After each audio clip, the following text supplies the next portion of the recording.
Welcome to hello doctor. Homeo care international doctor Srinivas Vempati గారితో piles, fissures, fistula సమస్యలకు ప్రధానమైన కారణాలేంటి, జీర్ణ వ్యవస్థకు సంబంధించిన సమస్యలే వీటికి దారితీస్తుంటాయా, అజీర్తి కానీ డయేరియా ఎంతవరకు కారణాలు కావచ్చు, ఇతర ఆరోగ్య సమస్యల ప్రభావం వీటి మీద ఎలా ఉంటుంది, వివరాలన్నీ అడిగి తెలుసుకుందాం. Hello sir, welcome to the show అండి. ఈ సమస్యలకి అజీర్తి, కాన్స్టిపేషన్ కానీ లేకపోతే డయేరియా కానీ ఎక్కువగా విరేచనాలు అవ్వడం కానీ కారణాలు అంటారు కదండి. ఇంకా కొంచెం జన్యుపరమైన కారణాలు కూడా ఉండొచ్చు అంటారా?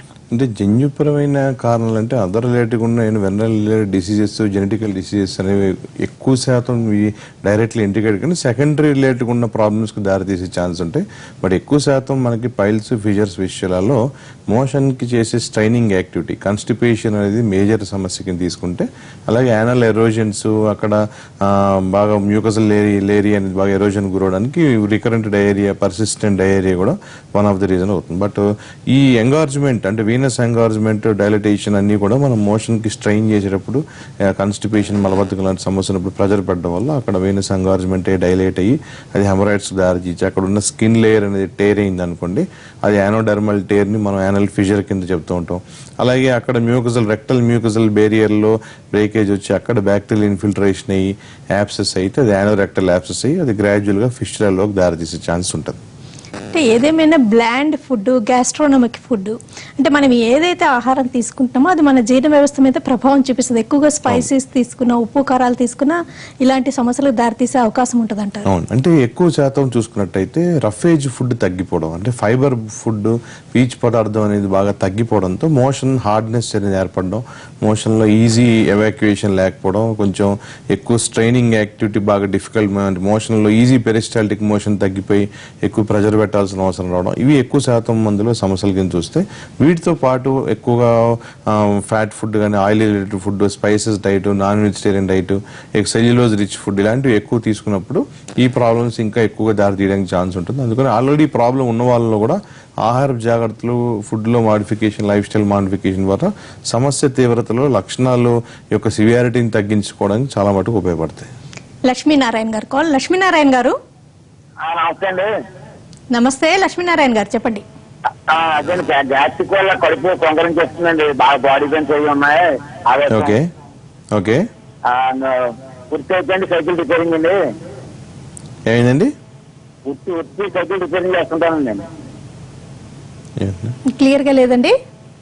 సైకిల్ రిపేరింగ్ అండి, వృత్తి అదే అండి. కడుపు ఉబ్బరంగా ఉంటుందా? కడుపు ఉబ్బరం, ఓకే. అంటే మీకు కడుపులో గ్యాస్ పెరిగిపోవడం, కడుపు బాగా ఉబ్బినట్టుగా బ్లోటింగ్ అవడం, గ్యాస్ అనేది ఎక్కువ పోవడం కానీ, ఎక్కువ తేపులు రావడం, ఇవన్నీ ఏంటంటే మీకు హైపర్ ఎసిడిటీ, నార్మల్ మోతాదు కంటే ఎక్కువ మోతాదులో యాసిడ్ విడుదలవడం, కడుపులో గ్యాసెస్ డిస్టెన్షన్, అక్యుములేషన్ ఎక్కువ వల్ల వచ్చే కంప్లైంట్స్ అండి. వీటిలో ఏంటంటే మీకు యాసిడ్ లెవెల్స్ నార్మల్ మోతాదు కంటే ఎక్కువ మోతాదులు విడుదలవడం, దీనివల్ల ఫర్దర్గా అక్కడ గ్యాసెస్ డిస్టెన్షన్ పెరగడం అనేది మేజర్ కాజెడ్ ఫ్యాక్టర్.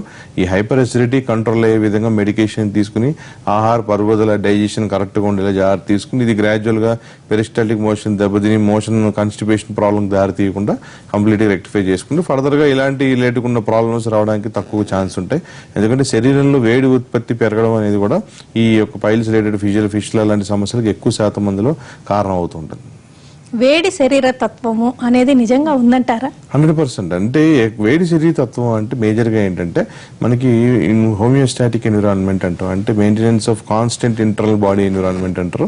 ఇక్కడ మనకి కొంతమందిలో ఏమవుతుందంటే పర్టికులర్గా శరీరంలో హీట్ బాడీ, అంటే కొన్ని రకాల ఆహార పదార్థాలు తీసుకున్నప్పుడు ఇమీడియట్గా వాళ్ళకి యూరిన్లో డిస్కంఫర్ట్ రావడం, మోషన్కి వెళ్ళేటప్పుడు బాగా ఇదిగా అనిపిస్తాం, మంటగా అనిపిస్తాం, ఇలాంటి కంప్లైంట్స్ ఉంటాయి. అలాగే కొంతమంది రికరెంట్గా ఈ స్పైసీ డైట్ కానీ, పికిల్స్ ఇలాంటివి తీసుకున్నప్పుడు కూడా శరీరం మీద కురుపులు రావడం ఇలాంటివి గమనిస్తూ ఉంటాం. అంటే ఇంటర్నల్ హీట్ అనేది నార్మల్ మోతాదు కంటే ఎక్కువ శాతం మందిలో ఉన్నప్పుడు ఈ కంప్లైంట్స్ వస్తూ ఉంటాయి. అందుకని ఈ వేడి రిలేటెడ్ ఉత్పత్తి ఎక్కువ ఉన్న, నార్మల్గా కొన్ని రకాల ఆహార పదార్థాలు తీసుకున్నప్పుడు శరీరంలో వేడికలుగా చేంజెస్ ఉంటాయి. ఇటువంటి రిలేటెడ్ ఉన్న డైట్లో మార్పులు చేసుకుంటూ కొంచెం బాడీ రిలాక్సెన్స్, కూల్నెన్స్ రిలేటెడ్ ఉన్న డైట్ ఎక్కువ తీసుకుంటూ, ఫ్లూయిడ్స్ కన్సంప్షన్ ఎక్కువ తీసుకుంటూ వేడి ఉత్పత్తిని తగ్గించే విధంగా ఆహార పదార్థాలు తీసుకోవాలి. సమ్మర్ లో ఈ సమస్యల తీవ్రత కూడా ఎక్కువగా ఉంటుంది, లేకపోతే రికరెన్స్ కూడా ఎక్కువ ఉంటుంది. ఎలాంటి జాగ్రత్తలు తీసుకోవాలి, ఎలాంటి ఫుడ్ ఐటమ్స్ ఎక్కువగా యాడ్ చేసుకుంటే మంచిది? ఎక్కువ శాతం మందిలో సమ్మర్ లో మేజర్ ప్రాబ్లం ఏంటంటే ఫుడ్ కంటామినేషన్ మనం ఎక్కువ గమనిస్తూ ఉంటాం. అంటే స్టోర్డ్ ఫుడ్ తీసుకున్నప్పుడు ఇమీడియట్ గా వాళ్ళకి తేడా చేయడం, కొంత ఇరిటబుల్ బవెల్స్ లోనవడం, డయేరియాకి లోనవడం ఇలాంటివి జరుగుతుంటాయి. అందుకని ఎప్పుడు కూడా ఫుడ్ లో కంటామినేషన్ ఛాన్సెస్ కంపారిటివ్ గా ఎక్కువ ఉండి ఫుడ్ పాయిజనింగ్ రిలేటెడ్ ఉన్న కేసెస్ కూడా ఈ సీజన్ లోనే మనకు ఎక్కువ కనబడుతూ ఉంటాయి. అందుకని ఆ యొక్క ఫుడ్ లో స్టోరేజ్ అనేది కరెక్ట్ గా ఉండేలా చూసుకోవాలి. తీసుకునే ఆహార పదార్థాలు ఎక్కువగా నాన్ వెజిటేరియన్ కానీ, కారాలు కానీ, ఆయిల్ పదార్థాలు కానీ తక్కువగా ఉండేలా చూసుకోవాలి. ఈ ఇంటర్నల్ గా విటమిన్ సి రిలేటెడ్ ఉన్న ఫ్రూట్స్, అలాగే ఈ బాడీ కూలెంట్స్ అంటే ఎక్కువ బటర్ మిల్క్ కానీ, లస్సీ ఇలాంటివి శరీరంలో వేడి ఉత్పత్తిని తగ్గించే విధమైన ఆహార పదార్థాలు ఎక్కువ కన్సూమ్ చేయాలి. తర్వాత రఫేజ్ ఫుడ్ కూడా ఎక్కువ తీసుకోవడం అనేది చాలా ఇంపార్టెంట్. ఏదైనా సరే ఫుడ్ రిలేటెడ్ ఉన్న దాంట్లో మనం ఎక్కువ శాతం మందిలో ఈ రిలేటెడ్ ఉన్న ప్రాబ్లమ్స్ కాన్స్టిపేషన్, డయేరియా అనేది మూల కారణంగా ఉంటుంది. కాబట్టి అలాంటి కంప్లైంట్స్ రాకుండా కూడా ఆహార జాగ్రత్తలు తీసుకోవాలి. సాంబయ్య గారు కాల్. సాంబయ్య గారు, హలో. సాంబయ్య గారు చెప్పండి. నమస్తే సార్. చెప్పండి. హలో సార్, నమస్తే. నమస్తే అండి, చెప్పండి సార్. సాంబయ్య గారు సార్, నేను ఈ అల్సరేటివ్ కొలైటిస్ ఇబ్బంది పడుతున్నాను. అల్సరేటివ్ కొలైటిస్ చెప్పండి. అయితే ఈ కొలనోస్కోపీ తీసేస్తారు సార్ 2016లో. హలో, అయితే 2016లో తీశారండి. అయితే ఈ సినిమా ఐడియా పాలిస్ వచ్చిందండి. బాగా ఉంటున్నాయి. మందులకి పనిచేస్తారు. అంటే మీకు అల్సరేటివ్ కోలైటిస్ లో ఈ యొక్క సిగ్మాయిడల్ లేకుండా కోలైటిస్ లేకుండా ప్రాబ్లమ్స్, అలాగే ప్రోక్టైటిస్ లేకుండా కండిషన్స్ ఇలాంటివి ఫ్రీక్వెంట్ గా రిపీట్ అవడం, దానివల్ల మోషన్ లో ఎక్కువ జిగురు పడడం, బ్లడ్ స్టెయిన్ స్టూల్స్ రావడం ఇలాంటివి ఉంటాయి. మీకు దీంట్లో ఏంటంటే మనం చాలా రకాల యాంటీబయాటిక్స్ వేసుకున్నప్పుడు కానీ ఇలాంటివి వేసుకున్నప్పుడు కొంత సిమ్టమ్స్ లో డిస్కంఫర్ట్ తగ్గినా మళ్ళీ ప్రాబ్లం రిపీట్ అవుతూ ఉంటుంది. హోమియోపతిలో ఎస్పెషల్లీ మనం హోమియో ఇంటర్నేషనల్ ఇచ్చే అడ్వాన్స్డ్ కాన్స్టిట్యూషనల్ మెడికేషన్ లో inflammatory bowel disease, Crohn's disease related ఉన్న కండిషన్ కానీ, అల్సరేటివ్ కోలైటిస్ కానీ 2 రకాల సమస్యలకి చక్కటి ట్రీట్మెంట్ అందుబాటులో ఉంది.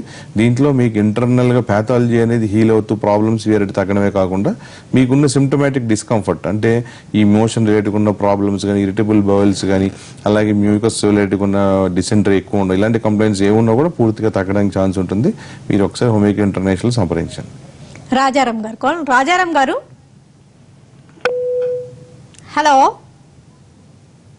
ఈ పైల్స్, ఫిషర్స్, ఫిస్టులా సమస్యలను లక్షణాలను బట్టే డయాగ్నోస్ చేస్తుంటారా? టెస్టులు కూడా అవసరం ఉంటాయి? టెస్టులు అవసరం పడతాయి. అంటే ఎక్కువ శాతం మన కేసెస్ లో చూసుకుంటే పైల్స్, ఫిషర్స్ ఆల్మోస్ట్ కో ఎగ్జిస్టెడ్ గానే కనబడతాయి.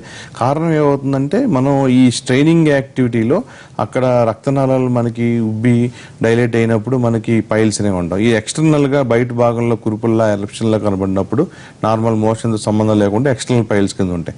అలా కాకుండా కేవలం మోషన్ కి వెళ్తున్నప్పుడు మాత్రమే బయటికి ప్రొలాప్స్ అయ్యి మళ్ళీ ఆటోమేటిక్గా రిట్రాక్ట్ అవడం అట్లా ఉంటే ఇంటర్నల్ పైల్స్ అంటాం. ఇలా కాకుండా అక్కడ ఉన్న స్కిన్ ఏరియా ఏదైతే ఉందో, యానోడర్మల్ స్కిన్ ఏదైతే ఉందో ఆ స్కిన్ ఏరియాలో మనకి క్రాక్స్ అనేవి ఏర్పడినప్పుడు ఫిషర్స్ అనేవి ఏర్పడతాయి. ఈ యానోడర్మల్ టేర్ ని మనం ఫిషర్ అంటాం. బట్ రెండిటికి మేజర్ గా స్ట్రైనింగ్ యాక్టివిటీ మేజర్ రీజన్ కాబట్టి ఆల్మోస్ట్ 2 రకాల సమస్యలు ఎందుకని కొంతమంది డాక్టర్ ఓన్లీ పైల్స్ ఉన్నాయని చెప్పారంటారు, కొంతమంది ఓన్లీ ఫిషర్ ఉందంటారు. ఇలా కన్ఫ్యూజన్ కూడా ఉంటుంది. బట్ ఇంకో ఫర్దర్ గా క్రిస్టల్ క్లారిటీ కావాలంటే కన్ఫర్మేటెడ్ డయాగ్నోసిస్ కోసం ఏమైనా కొలనోస్కోపీ లాంటిది అవసరం పడుతుంది. బట్ ఫిషర్స్ లాంటి కేసెస్ లో మనకు డౌట్ ఉన్నప్పుడు ఏమవుతుందంటే ఇమీడియట్ కొలనోస్కోపీ కానీ, రెక్టల్ ఎగ్జామినేషన్ కానీ, పేషెంట్ డిస్కంఫర్ట్ సివియారిటీ ఎక్కువ ఉంటుంది కాబట్టి ఇమీడియట్ సజెస్ట్ చేయం. కొంత రిలీఫ్ వచ్చిన తర్వాత ఫర్దర్ రూల్ అవుట్ చేసుకోవడానికి అవసరం. ఫిస్టులాని మనం ఈజీగానే డిఫరెన్షియేట్ చేయొచ్చు. ఫిస్టులా లాంటి కండిషన్స్ లో మనకు పస్ అనేది డిశ్చార్జ్ అవడం, యానోరెక్టల్ ల్యాప్సెస్ రికరెంట్ అవ్వడం, మోషన్ తో సంబంధం లేకుండా కంటిన్యూటీ పస్ డిశ్చార్జ్ ఉండడం ఇలాంటివి చూస్తాం. దీంట్లో కూడా ఎంఆర్ఐ ఫిస్టులాగ్రామ్, ఎంఆర్ఐ పెల్విస్ ద్వారా మనం టోటల్ లెంత్, ఫిస్టులా లెంత్ ఎంత ఉంది, ట్రాక్ ఏ స్థాయి వరకు ఉంది, టైప్ ఆఫ్ ఫిస్టులా ఏంటి తెలుసుకోవడం కూడా ఉపయోగపడుతుంది ఇన్వెస్టిగేషన్. నెక్స్ట్ కాల్ చేద్దాం. హలో. హలో మేడం, చెప్పండి మేడం. నమస్తే అండి, మీ క్వశ్చన్ అడగండి డాక్టర్ గారిని. మేడం అడగనా డాక్టర్ గారిని? చెప్పండి సార్. హలో డాక్టర్ గారు, వినపడుతుంది, చెప్పండి సార్. ఇప్పుడు నేను ఏదైనా తిన్నా అది వామిటింగ్ లాగా బయటకు వస్తున్నదండి. నీళ్లు తాగినా వచ్చేస్తున్నది. ఏంటి దానికి ప్రాబ్లం ఏంటి? ఓకే. అండ్ గ్యాస్ట్రైటిస్ ప్రాబ్లం ఏమైనా ఉందో ఒకసారి చూసుకోండి. ఏమైనా ఎరోజివ్ గ్యాస్ట్రైటిస్ ఉన్నా హైటిస్ సినియల్ లాంటి కండిషన్ లాంటి ఛాన్సెస్ ఉంటాయి. ఎందుకంటే ఇమీడియట్గా మీరు గ్యాస్ట్రిక్ రిలేటెడ్ ఉన్న ఫుడ్ కానీ ఏమైనా ఆహార పదార్థం ఏది తీసుకున్నా ఇమీడియట్గా వామిటింగ్స్ అవుతుందంటే గ్యాస్ట్రిక్ మ్యూకజల్ మెంబ్రెయిన్ దెబ్బతిని ఆ రిలేటెడ్ ఉన్న ప్రాబ్లమ్స్ రావడానికి ఛాన్స్ ఉంటుంది. మీరు ఒకసారి ఇమీడియట్గా డాక్టర్ని సంప్రదించి ఎండోస్కోపీ తీయించుకోండి. ఎందుకంటే ఇవి మెడిసిన్తో కొన్ని ఈజీగా ట్రీటబుల్ ఉంటాయి. కొన్ని కేసెస్ ఇంకా సివియర్గా ఈ అదర్ రిలేటెడ్ ఉన్న ప్యాథాలజీకి దారి తీయచ్చు. ఒకసారి ఇమీడియట్గా upper GI endoscopy investigation gastroenterologist చేసి చేయించండి. నాగేశ్వరరావు గారు కాల్. నాగేశ్వరరావు గారు హలో. హలో, నాగేశ్వరరావు గారు చెప్పండి. నమస్తే అండి. సార్ చెప్పండి. నాకు 2014లో ఆర్టికి 2 స్టెంట్లు పడ్డాయి సార్. ఓకే. ఆ స్టెంట్లు అయిన కానీ మందులు వాడటం వల్ల ఏమో కానీ పొట్టంతా ఉబ్బుగా ఉంటుంది సార్. కొంచెం అన్నదన్నా కూడా ఓకే. నొప్పిగా ఉండి చాలా ఇబ్బందిగా ఉంటుంది సార్. ఓకే. మరి ఆ మందుల వల్ల అంటారా సార్ పొట్టలో ఏమన్నా ప్రాబ్లం ఉండదు అంటుందా? అంటే కొంచెం మెడికేషన్ అనేది పెరుగుతుంది కదండి. మీకు ఏమవుతుందంటే హార్ట్ కార్డియాక్ రిలేటెడ్ డ్రగ్స్ లో రకరకాల మెడికేషన్స్ మీరు వాడాల్సి వస్తుంది. ఇలా బ్లడ్ థిన్నింగ్ ఏజెంట్స్ ఉంటాయి, కొలెస్ట్రాల్ కంట్రోల్ డ్రగ్స్ ఉంటాయి. వీటి వల్ల కొంత గ్యాస్ట్రిక్ రిలేటెడ్ డిస్కంఫర్ట్ ఉంటుంది. మీరు సపోర్టివ్గా యాంటాసిడ్ కూడా యూజ్ చేయండి. ఎందుకంటే ఆ కండిషన్స్ లో కొన్ని డ్రగ్స్ మ్యాండేటరీగా మీరు కంపల్సరీగా వాడాల్సిన మందులు ఉంటాయి కాబట్టి అవి మీరు ఆపడానికి కుదరదు. కావాల్సిన హోమియోపతిక్ ట్రీట్మెంట్ కూడా గ్యాస్ట్రిక్ రిలేటెడ్ ఉన్న ప్రాబ్లమ్స్ కి తీసుకోండి. మీకు అడిషనల్ గా ఈ గ్యాస్ట్రిక్ రిలేటెడ్ ఉన్న డిస్కంఫర్ట్స్, ఎసిడిటీ లాంటి ప్రాబ్లమ్స్ కి మీరు హార్ట్ రిలేటెడ్ ఉన్న కంప్లైంట్స్ ఉన్న ఆ మందులు వాడుకుంటేనే హోమియోపతిక్ ట్రీట్మెంట్ హోమియోకేర్ ఇంటర్నేషనల్ తీసుకోవచ్చు. షార్ట్ బ్రేక్ తీసుకుందామండి. బ్రేక్ తర్వాత ఇలాగా ఇతర ఆరోగ్య సమస్యలకు కానీ సమస్యలకు వాడే మెడిసిన్స్ కానీ ఈ ప్రాబ్లమ్స్ కి దారితీస్తాయా డిస్కస్ చేద్దాం. ఇప్పటి పైల్స్, ఫిషర్స్, ఫిస్టులా సమస్యలకు హోమియోలో పరిష్కార మార్గాలు వివరాలు తెలుసుకుంటున్నాం. ఒక కాల్ చూద్దామండి. హరిబాబు గారు. నమస్తే మేడం. నమస్తే, మీకోసం అడగండి. నాకు ఫిస్టులాని గురించి మాట్లాడాలని. చెప్పండి సార్. సార్ నమస్తే సార్. చెప్పండి. నాకు ఫిస్టులా ఒకటి ఏర్పడింది సార్. ఓకే. సర్జరీ చేయించాను సార్. ఓకే. సర్జరీ చేయించినాక మళ్ళీ 2 సైడ్స్ కూడా మళ్ళీ చిన్న చిన్న రంధ్రాలు ఏర్పడి దాని నుంచి ఫస్లాగా కాస్తుంది సార్. ఓకే. తర్వాత అది కొంచెం డైలీ కంటిన్యూగా ఫస్ట్ వస్తానే ఉంది సార్. ఓకే. దీనికి పరిష్కారం 2 సార్లు ఆపరేషన్ చేసినా అది క్లియర్ కాలేదు సార్. ప్రజెంట్ గుంటూరులో హోమియో వాడుతున్నాను సార్. ఓకే. మీరు మళ్ళీ ఏమైనా టెస్ట్ చేయించుకున్నారా? ఎంఆర్ఐ ఫిషియోగ్రామ్ టెస్ట్ ఏమైనా చేయించారా? సార్ అప్పుడు ఆపరేషన్ చేసినప్పుడు చేయించాను సార్. తర్వాత ఒక 1 year నుంచి హోమియో వాడుతున్నాను సార్. అంటే ఏంటంటే అండి, చాలా మంది అంటే సర్జరీ ముందు చేయిస్తారు కానీ సర్జరీ తర్వాత మనకి అది కంప్లీట్గా ప్రాబ్లం హీల్ అయిందా అనే విధంగా ఎవరు టెస్ట్ చేయించారు. దాంతో ఏమవుతుందంటే ప్రాబ్లం మళ్ళీ మళ్ళీ రిపీట్ అవుతూ ఉంటుంది. దీంట్లో ఇంటర్నల్ హీలింగ్ పూర్తిగా జరగకపోవడం వల్ల ఎన్నిసార్లు సర్జరీ చేసినా ప్రాబ్లం అనేది ఇదే పద్ధతిలో మళ్ళీ రికవర్ కావడం చూస్తూ ఉంటాం. అంటే రికరెంట్ యానోరెక్టల్ యాబ్సెస్, రికరెంట్గా ఫిషులా ట్రాక్ అనేది ఇంటర్నల్గా టోటల్గా హీల్ అవ్వకపోవడం వల్ల ఈ కంప్లైంట్స్ ఉంటాయి. మీరు ఒకసారి ఎంఆర్ఐ ఫిషియోగ్రామ్లో మీకు టైప్ ఆఫ్ ఫిషులా ఉంటుందండి. దీంట్లో ట్రాన్స్పింట్రిక్, ఇంటర్స్పింట్రిక్, సూపరా ఇన్ఫ్రాస్పింట్రిక్ 4 రకాల టైప్స్ ఉంటాయి. వీటిలో లెంత్ ఎక్కువ ఉన్న లాంగ్ ట్రాక్ ఫిషులాస్ ఏమవుతుంటే హీలింగ్ చాలా పూర్గా ఉండడం, మళ్ళీ మళ్ళీ రిపీట్ అవ్వడం జరుగుతుంటాయి. కాబట్టి హోమియోపతిక్ ట్రీట్మెంట్ అని ట్రై చేస్తుంటే అవసరం హోమియోకేర్ ఇంటర్నేషనల్ ఒకసారి మీ ఎంఆర్ఐ రిపోర్ట్ తీయించుకొని సంప్రదించండి. మీకు దానిలో లెంత్ ఎంత ఉంది, ఇంటర్నల్ హీలింగ్ ఏ స్థాయి వరకు జరిగింది, కంప్లీట్గా ఇన్ఫ్లమేషన్ ఎక్కడ దాకా ఉంది, ఓపెనింగ్స్ మెన్షన్ చేస్తారు. ఇంటర్నల్ ఓపెనింగ్ ఎక్కడ ఉంది, ఎక్స్టర్నల్ ఓపెనింగ్ ఎక్కడ, దాన్ని బట్టి మీకు ట్రీట్మెంట్ సజెస్ట్ చేస్తారు. కంటిన్యూటీగా వాడండి. హోమియోపతి ట్రీట్మెంట్ 100% క్యూర్ అవుతుంది. శ్రీనివాస్ గారు కాల్. శ్రీనివాస్ గారు. సార్ నమస్తే సార్. చెప్పండి సార్. నాకు ఫిస్టులా ఉంది సార్. ఆల్రెడీ ఆపరేషన్ చేయించాను. ఓకే. అయితే ఇప్పుడు అదే హోల్ నుంచి ఊజింగ్ ఉంటుంది సార్. ఓకే. ఇప్పుడు కూడా అలానే ఉంది సార్. కాకపోతే అంత ఆపరేషన్ కి ముందు వచ్చినంత కాకుండా కొంచెం లైట్ గా వస్తూనే ఉంటుంది సార్. ఎన్ని రోజులైంది ఆపరేషన్ చేయించి? 6 months అవుతుంది సార్. ఓకే. అంటే ఏంటంటే మీకు ఇన్సిజన్ డ్రైనేజ్ చేసి లోపల అక్యుములేట్ అయిన పస్ తీసేసినప్పుడు ఏమవుతుందంటే మీకు ఎక్స్టర్నల్గా పెరిగిపోయిన పస్ అనేది చాలా మటుకు రిమూవ్ అవడంతో కొంతవరకు డిస్కంఫర్ట్ సివియారిటీ తగ్గుతుంది. బట్ ఇంటర్నల్గా కంప్లీట్ ట్రాక్ బిగినింగ్ నుంచి ఎండ్ పాయింట్ వరకు కంప్లీట్ హీల్ అవ్వకపోతే మళ్ళీ అది ఇన్ఫ్లమేషన్ ఫ్లేర్ అప్ అవడంతో మళ్ళీ పస్ డిశ్చార్జ్ అనేది కంటిన్యూటీగా వస్తుంది. ఎందుకంటే ఫిస్టులాలో ఏమవుతుందంటే కంప్లీట్గా ప్రాబ్లం హీల్ అయ్యి మళ్ళీ రికర్ కాకుండా, రికరెంట్ యానోరెక్టల్ యాబ్సెస్ రాకుండా కంప్లీట్ ప్రాబ్లం తగ్గాలి అంటే ఒకసారి మీరు హోమియోకేర్ ఇంటర్నేషనల్ హాస్పిటల్లో ఈ యొక్క రిపోర్ట్తో సంప్రదించండి, దాని పరంగా ట్రీట్మెంట్ అందిస్తారు. రికరెంట్ ఫిస్టులాస్ కంటిన్యూటీగా వస్తుంటే కూడా ఇన్ఫ్లమేటరీ డిసీజ్ లాంటి అదర్ కండిషన్స్ కూడా ఒకసారి రూల్ అవుట్ చేసుకుని ట్రీట్మెంట్ తీసుకుంటూ కూడా 100% మళ్ళీ రికవర్ కాకుండా ఉండడానికి పాసిబిలిటీ ఉంటుంది. వివరాలు తెలుసుకుంటున్నాం. సీతారాం శర్మ గారు కాల్ అండి. సీతారాం శర్మ గారు, హలో అక్క, నాకు ఏం తిన్నా వాంతులు అయిపోతున్నాయి అక్క. నీ వయసు ఎంతమ్మా? నా వయసు 13 అక్క. 13 సంవత్సరాలు. ఇప్పుడు ఎన్ని రోజుల నుంచి అవుతుందమ్మా ఇట్లాగా? ఎన్ని రోజుల నుంచి అంటే 1 year డాక్టర్ గారు. 1 year నుంచి కంటిన్యూ ఇట్లా అవుతుంది. మరి డాక్టర్ చూపించారు, ఇన్వెస్టిగేషన్ చేయించుకున్నారా? చూపించుకుంటే GERD ఉందేమో అన్నారు సార్. అయితే నేను మందులు వేసుకున్నాను, ఇంకా తగ్గట్లేదు. ఓకే, అంటే జిఆర్డి అంటే మీకు ఇంత సివియారిటీగా కంటిన్యూ వామిటింగ్స్ అవ్వకూడదమ్మా. అంటే మీకు ఎరెక్టేషన్స్ రావడం, ఛాతిలో మంట, గుండెలో మంట ఇలాంటి లక్షణాలు ఉంటాయి. కానీ కంటిన్యూటీ వామిటింగ్స్ ఉన్నాయంటే ఎరోజు గ్యాస్ట్రైటిస్ లాంటి ఏమైనా కంప్లైంట్ ఏమైనా ఉండే ఛాన్స్ ఉంటుంది. ఒకసారి మీరు డాక్టర్ని సంప్రదించి ఎండోస్కోపీ తీయించండి. ఎందుకంటే సంవత్సరం నుంచి కంటిన్యూటీ ఇదే సమస్యతో ఉండడం, మందులు వాడుతున్నా తగ్గట్లేదంటే సరైన డయాగ్నోసిస్ అనేది జరగలేదు. ఒకసారి ఎండోస్కోపీ తీయించుకుని దాంట్లో ఏమైనా ఎరోజన్స్ ఉన్నాయా, ఏమైనా ఏదైనా కంప్లైంట్ ఉందో చూసుకుని దాని పరంగా ట్రీట్మెంట్ తీసుకొని డెఫినెట్గా తగ్గుతుంది. ఈ పైల్స్ ఫిషర్స్ ఫిస్టులకి ఇలాగా GERD కానీ, గ్యాస్ట్రైటిస్ కానీ, లేకపోతే ఇతర హెల్త్ ప్రాబ్లమ్స్ వాటికి వాడే మెడిసిన్స్ కూడా దారితీస్తూ ఉంటాయి. అంటే మేజర్గా గ్యాస్ట్రిక్ రిలేటెడ్ ఉన్న ప్రాబ్లమ్స్ ఏవైనా సరే, అంటే హైపర్ ఎసిడిటీ దగ్గర స్టార్ట్ చేసుకుని GERD, ఎరోజు గ్యాస్ట్రైటిస్, డ్యూయోడినైటిస్, దీనివల్ల ఏమవుతుందంటే గ్రాడ్యువల్గా శరీరంలో హీట్ రిలేటెడ్ ఉన్న ఎక్స్పల్షన్, హీట్ ఉత్పత్తి పెరగడం, అది పెరిస్టాల్టిక్ మోషన్ గ్రాడ్యువల్గా దెబ్బతీయడం, దానివల్ల కన్స్టిపేషన్ ప్రాబ్లమ్స్ లాంటివి ఏర్పడడం, అది ఫైనల్గా ఇలాంటి రిలేటెడ్ ఉన్న ప్రాబ్లమ్స్, ట్రైనింగ్ యాక్టివిటీ పెరిగి ఈ ప్రాబ్లమ్స్ దారితీయడం. అలాగే అదర్గా ఉన్న డిసీజెస్లో వెనరల్ రిలేటెడ్ ఉన్న డిసీజెస్, ఇన్ఫ్లమేటరీ బవెల్ డిసీజ్ లాంటి ప్రాబ్లమ్స్, ఇవి ఏమన్నా కూడా 100% ఈ సమస్యలు దారితీయచ్చు. అందుకని ఎప్పుడైనా సరే ప్రాబ్లమ్ రికరెంట్గా ఉంటున్నా, సివియారిటీ పెరుగుతున్నా, రికరెంట్ సర్జరీస్ జరిగిన ప్రాబ్లమ్ సాల్వ్ కాకపోతే మనం కరెక్ట్గా రూట్ కాజ్ ఏంటంటే కరెక్ట్గా ఐడెంటిఫై చేసుకుని మెడికేషన్ తీసుకోవడం వల్ల కంప్లీట్గా ప్రాబ్లం 100% క్యూర్ అవడానికి ఛాన్స్ ఉంటుంది.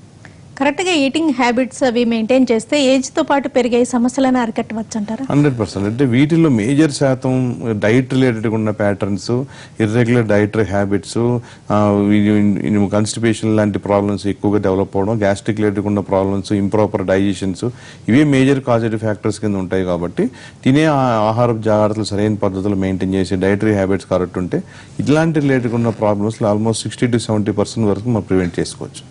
అంటే ఇనిషియల్ స్టేజెస్లో ఈ సిమ్టమ్స్ కనిపించినా కానీ లైఫ్ స్టైల్ చేంజెస్తో వీటిని అవాయిడ్ చేయొచ్చా, లేకపోతే అప్పటి నుంచే మెడిసిన్స్ వాడాలి? మెడిసిన్ అనేది ఎప్పుడైనా సరే ప్రాబ్లం తీవ్రత పెరుగుతూ పోయి మీరు తీసుకున్న ఆహార జాగ్రత్తలు కూడా మీ యొక్క సమస్యను తగ్గించుకోకుండా ఇంకా సమస్యను పెరగడం. అలాగే పైల్స్లో బ్లీడింగ్ అనేది కొంతమందికి అన్నోటిస్డ్గా జరుగుతుంటుంది. ఇంటర్నల్ పైల్స్లో కొంతమందికి పెయిన్ సివియారిటీ ఎక్కువ ఉండదు, బ్లీడింగ్ మాత్రమే ఉంటుంది. ఎప్పుడైతే పైల్స్ బయటకు ప్రొలాప్స్ అవుతూ ఉంటే అప్పటి నుంచి పెయిన్ స్టార్ట్ ఉంటుంది. అలాగే బ్లీడింగ్ లాంటిది ఎక్కువగా కనబడడం కానీ, అలాగే కంటిన్యూటీగా మోషన్కి వెళ్ళిన 1-2 hours వరకు కూడా పెయిన్ తగ్గకపోవడం, ఇలాంటి కంప్లైంట్స్ ఉన్నా, అలాగే ఫిషల్ లాంటి కండిషన్స్లో కంటిన్యూటీగా పస్ డిశ్చార్జ్ రావడం, ఇలాంటివి even after life style changes కూడా ఉంటే కనుక అప్పుడు 100% మెడికేషన్ స్టార్ట్ చేసుకోవాలి. కేవలం అప్పుడప్పుడు టెంపరీ చేంజ్ ఆఫ్ డైట్తో మాత్రమే లక్షణాలు ఉంటే కనుక ఆహార జాగ్రత్తలు, లైఫ్ స్టైల్ చేంజెస్తోనే ప్రాబ్లం క్యూర్ అవుతుంది. విష్ణు గారు కాల్. విష్ణు గారు. అవునండి, నేను విష్ణు గారు. చెప్పండి సార్. గారు కలవండి సార్ చెప్పండి. హలో, చెప్పండి విష్ణు గారు. మేము పేక్ క్యాన్సర్ వస్తే పెద్ద పేక్ ఆపరేషన్ చేస్తున్నానండి. ఆపరేషన్ చేసుకుని మూడు సంవత్సరాలు అయిపోయింది. ఓకే. అయితే ఇప్పుడు ఏంటంటే రోజుకి 5 సార్లు 6 సార్లు మోసం ఎలా చెప్తుందండి, మోసం అయిపోతున్నాను. ఏమవుతుందా? ఎక్కువ సార్లు మోషన్కి వెళ్ళాల్సి వస్తుందా? 5-6 సార్లు రోజుకి. ఓకే. ఓకే. ఎందుకండి అట్లా? ఓకే, అంటే మీరు ఇప్పుడు తర్వాత మీరు ఆపరేషన్ చేయించారంటున్నారు, కేమోథెరపీ చేయించారా, ఎదరగా ఏమైనా సర్జరీలు చూసుకోవాలి. దాంట్లో మీకు జరిగిన సర్జరీ ఏంటి, ఇప్పుడు మీకు రికరెంట్గా మోషన్స్ అవుతున్నాయంటే ఏమైనా అదర్గా ఇన్ఫెక్షన్స్ ఏమైనా ఉన్నాయా అది కూడా ఒకసారి రూల్ అవుట్ చేసుకోవాలి. అంటే ప్రాబ్లంలు ఏమైనా రికరెన్స్ టెండెన్సీస్ ఏమైనా ఉన్నాయా అవి చూసుకుని దాని పరంగా. పర్సిస్టెంట్ డయేరియాకి చాలా రకాల కాజెస్ ఉంటాయండి. దీంట్లో మీకు ఏ రకమైన సమస్య ఉందనేది స్పెసిఫిక్ ఇన్వెస్టిగేషన్స్ చేసుకుని దాని పరంగా ట్రీట్మెంట్ తీసుకోవాల్సి వస్తుంది.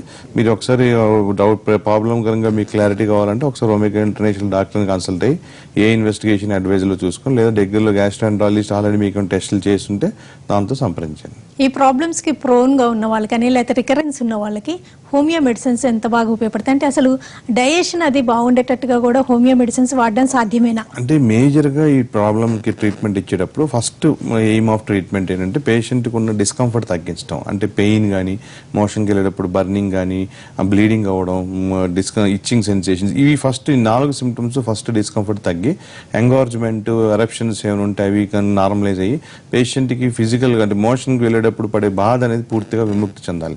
తర్వాత వీటి మళ్ళీ రికర్ కావడానికి గల కారణాలు అంటే constipation problem, improper digestion, irregular gastric emptying, అలాగే ఈ యొక్క ఎసిడిటీ లాంటి ప్రాబ్లమ్స్, ఇవి కంపల్సరీగా ట్రీట్ చేస్తేనే మళ్ళీ ప్రాబ్లమ్ రిపీట్ కాకుండా 100% ప్రాబ్లం క్యూర్ అవుతాయి. ఎందుకంటే చాలా మందికి జరిగేది అదే. మనకి ఏమవుతుందంటే రిలీఫ్ అనేది ఫాస్ట్గా వస్తుంది, కానీ మిగిలిన ప్రాబ్లమ్స్ తగ్గకపోవడం వల్ల మళ్ళీ ప్రాబ్లమ్స్ రిపీట్ అవుతాయి. కాబట్టి వాటిని కూడా పూర్తిగా తగ్గించుకుంటేనే 100% క్యూర్ అవుతుంది.